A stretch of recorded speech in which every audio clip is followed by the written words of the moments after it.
Le repérage de l'ambroisie permet, dans le cadre des arrêtés préfectoraux, de définir des zones d'envahissement avec des niveaux d'invasion plus ou moins importants, et ça permet de définir par la suite des stratégies de lutte. En fait, c'est une plante qui est là depuis très longtemps, mais effectivement, elle a tendance à gagner du territoire. Et comment elle fait? En fait, c'est simplement les actions humaines qui vont faire qu'elle va se disperser. Typiquement, la graine d'ambroisie, elle tombe au pied. Donc à 1 mètre autour du pied, pas plus. Ce qui va faire qu'elle va se disperser, ça va être les actions humaines. Donc ça va être très souvent, par exemple pour les parcelles agricoles, la moissonneuse-batteuse qui va emmener des graines d'ambroisie d'une parcelle à une autre.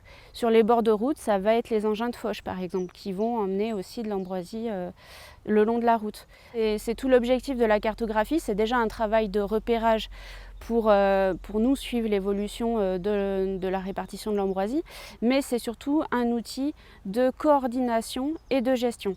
Coordination parce qu'en fait, quand on va avoir un signalement d'ambroisie, ça va mettre en route en fait un certain nombre d'acteurs, et tout le monde peut participer, tout le monde peut faire un signalement. C'est en ça qu'on parle vraiment de coopération.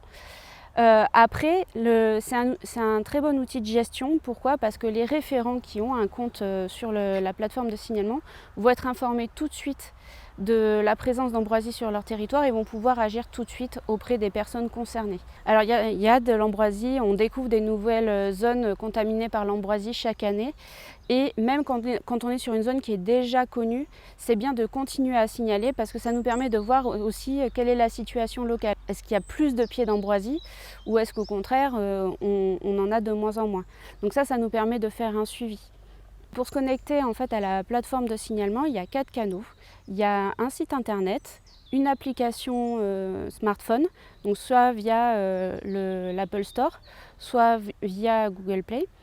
Et on a aussi un mail et un numéro de téléphone. Donc il suffit de choisir un de ces canaux pour pouvoir faire le signalement d'ambroisie, et donc tout le monde peut le faire. Ça peut être vraiment un particulier, un randonneur, un gestionnaire, une collectivité. Vraiment, c'est vraiment pour ça qu'on appelle ça un outil collaboratif, c'est que tout le monde peut coopérer et faire un signalement.